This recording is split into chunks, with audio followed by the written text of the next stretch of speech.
कुंदरकी विधानसभा seat पश्चिमी UP की अहम सीट। नमस्कार, मैं दीपिका और आप देख रहे हैं डेली यूपी। उत्तर प्रदेश विधानसभा चुनाव 2027 जैसे जैसे नजदीक आ रहे हैं वैसे वैसे प्रदेश की वीआईपी विधानसभा सीटों पर राजनीतिक सरगर्मियां भी तेज होती जा रही हैं।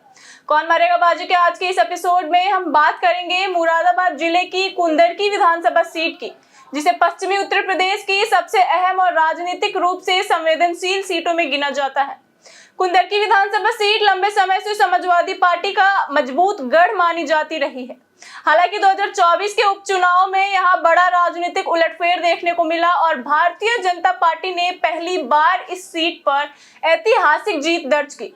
यही वजह है कि 2027 का विधानसभा चुनाव यहां बेहद दिलचस्प माना जा रहा है। अब सबसे बड़ा सवाल यही है कि क्या भाजपा अपनी यह बढ़त बरकरार रख पाएगी या समाजवादी पार्टी एक बार फिर अपने पुराने गढ़ पर कब्जा जमाने में सफल होगी। इसका जवाब जानने के लिए वीडियो अंत तक जरूर देखिए। सबसे पहले बात करते हैं 2022 के विधानसभा चुनाव और 2024 के उपचुनाव की। 2022 के विधानसभा चुनाव में समाजवादी पार्टी के उम्मीदवार जियाउर रहमान बर्क ने 1,25,792 वोट हासिल कर जीत दर्ज की थी। वहीं भारतीय जनता पार्टी के कमल कुमार को 82,630 वोट मिले।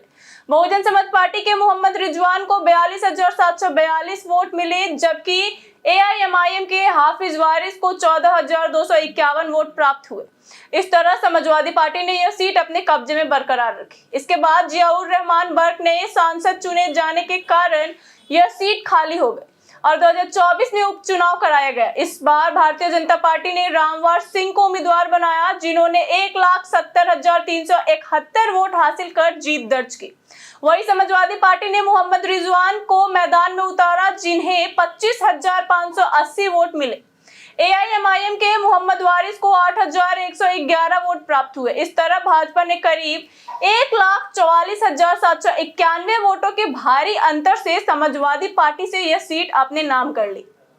2022 और 2024 के नतीजों की तुलना करें तो साफ दिखाई देता है कि जहां 2022 में यह सीट समाजवादी पार्टी का मजबूत गढ़ था, वहीं 2024 के उपचुनाव में भाजपा ने बड़ा राजनीतिक उलटफेर करते हुए यहां कमल खिलाने में सफलता हासिल की। कुंदरकी विधानसभा सीट मुरादाबाद जिले की सबसे चर्चित और राजनीतिक रूप से अहम सीटों में से एक है।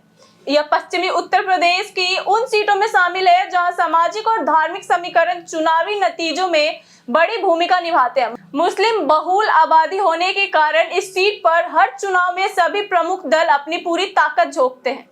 यही वजह है कि कुंदरकी का चुनाव केवल एक विधानसभा सीट का चुनाव नहीं, बल्कि पश्चिमी उत्तर प्रदेश की राजनीति का बड़ा संकेत भी माना जाता है। अगर कुंदरकी विधानसभा क्षेत्र की बात करें तो यहाँ शहरी और ग्रामीण दोनों तरह की आबादी रहती है। कृषि, छोटे कारोबार, व्यापार और स्थानीय व्यवसाय यहाँ की अर्थव्यवस्था के प्रमुख आधार है। लेकिन क्षेत्र में रोजगार, किसानों की समस्याएं, सड़क, बिजली, शिक्षा, स्वास्थ्य, कानून व्यवस्था और युवाओं के लिए रोजगार जैसे मुद्दे भी लगातार चर्चे में रहते हैं। इसलिए 2027 के चुनाव में विकास और स्थानीय समस्याएं दोनों ही अहम मुद्दे बनने वाले हैं। अगर सामाजिक समीकरणों की बात करें तो राजनीतिक विश्लेषकों के अनुमान के अनुसार मुस्लिम मतदाता लगभग 58 से 62%, अनुसूचित जाति 11 से 13%, अन्य पिछड़ा वर्ग लगभग 10 से 12%, गुर्जर पात से 6%, जाटव 6 से 7%, ठाकुर 4 से 5%, ब्राह्मण 3 से 4%, यादव 3 से 4%, वैश्य 2 से 3%, जबकि अन्य समुदाय लगभग 3 से 5% माने जाते हैं। यही सामाजिक समीकरण इस सीट को प्रदेश की सबसे रोचक चुनावी सीटों में शामिल करते हैं। इस बार कुंदरकी में चुनाव केवल जातीय और धार्मिक समीकरणों तक सीमित नहीं रहेगा। स्थानीय लोगों के लिए रोजगार, किसानों की समस्याएं, महंगाई, कानून व्यवस्था, सड़क, बिजली, शिक्षा, स्वास्थ्य और युवाओं के लिए रोजगार जैसे मुद्दे भी चुनाव में अहम भूमिका निभाएंगे।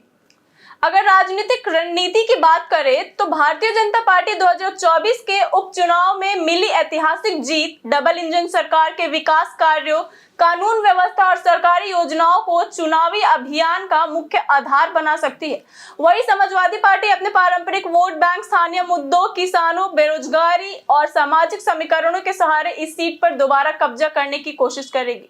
राजनीति जानकारों का मानना है कि कुंदरकी विधानसभा सीट का चुनाव केवल दो उम्मीदवारों के बीच मुकाबला नहीं होगा, बल्कि इसे पश्चिमी उत्तर प्रदेश की राजनीतिक दिशा तय करने वाले चुनाव के रूप में भी देखा जाएगा।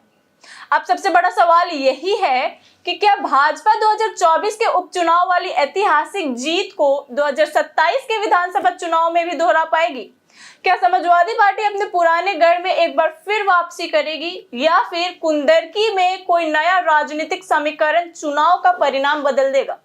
आपके अनुसार 2027 में कुंदरकी विधानसभा सीट पर कौन जीतेगा, भाजपा या समाजवादी पार्टी? अपनी राय हमें हमारे कमेंट सेक्शन में जरूर बताएं। धन्यवाद।